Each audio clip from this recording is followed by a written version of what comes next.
Hello, my name is Adrienne Wallace, and I'm going to go ahead and show you how to create a Google website using Google Sites.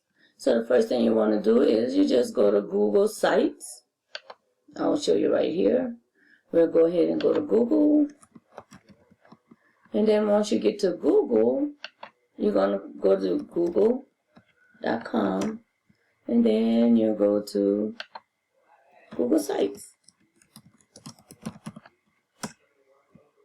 Okay, and it's that simple. You just sign in and you go to your Google Sites and you can start creating.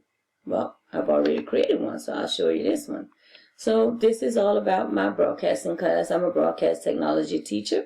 So I made a website all about my broadcast class. Here is the first page. Blogs are all about my broadcast and all about what we do there. We have we create the morning announcements every day for the school.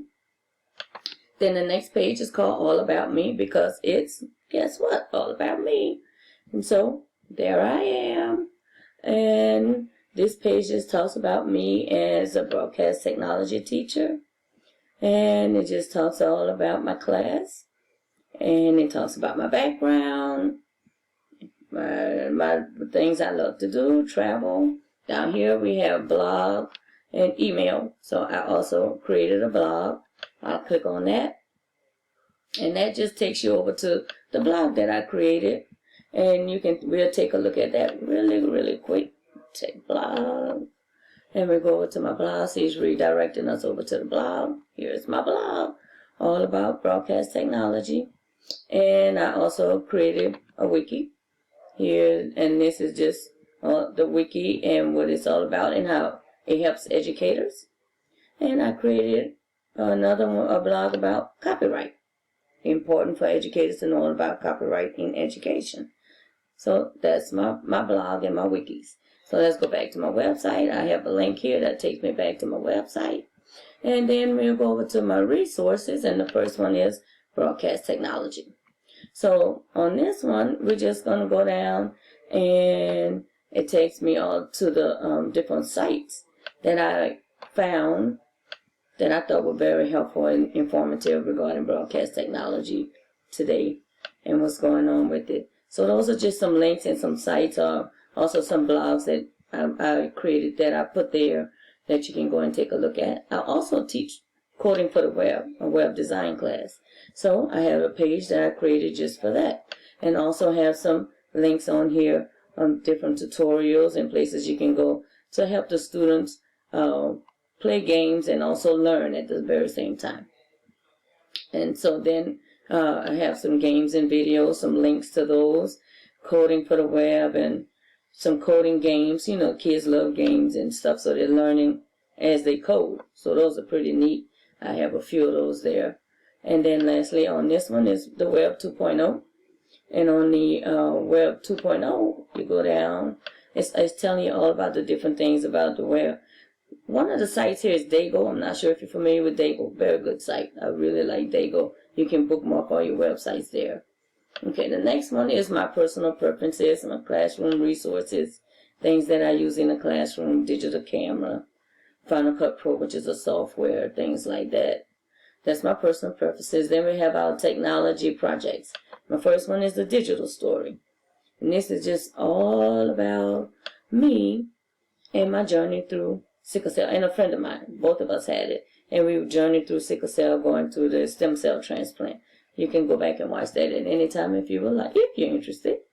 Okay, and so then the next technology project was the PLE, PLN, and that's your personal learning environment, personal learning network. And so I created a page all about my learning environment and my learning network, things like that. And this is just all of the things that I put down as what I'm learning from and stuff like that. Then down here, we have our professional learning environment, the blogs, curation, microblogs, and we have some examples and links that you can go to, blogs that I found that I really like. You can click on those. All of the links work, and it'll take you to. This is a blog that I found that a teacher wrote about her during the pandemic with the COVID and everything, so I wrote about that. So anyway, that's another one. And then we have the mobile app. And so I'll take you through that really quick. The mobile app, Duolingo is the one that I chose. Duolingo just teaches you how to learn another language.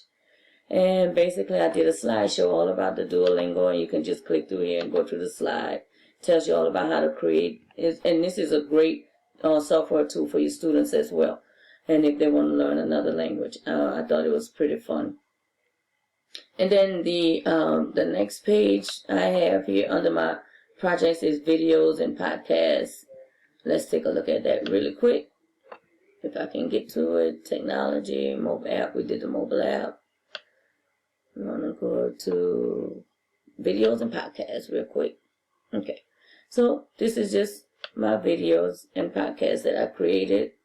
Some of the things that I do at work, we created, the students and I, we all created those videos and things like that. So if you want to take a look at that, you can. That's just some videos we created. The next one is, let's move the screen over.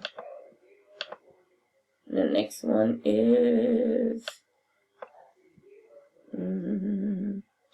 okay, screen is not cooperating with me. Okay, no problem. The last one out here is the website evaluation. So that's just an evaluation of a website that I found. I found it to be very interesting, and I give it a good rating. And then the last thing is your screencast under evaluations. We have our screencast. Let me move the screen back over so you can see. So I did a digital story. And that's it there, all about me. And this is where I did a screencast. I did a screencasting explaining my website to my teachers who I created the site in a project that I created for the class for. So that's pretty much it. Several different pages on my website, and I did all of this inside of Google Sites. So that's my web page, all about me. And that's it. Thank you.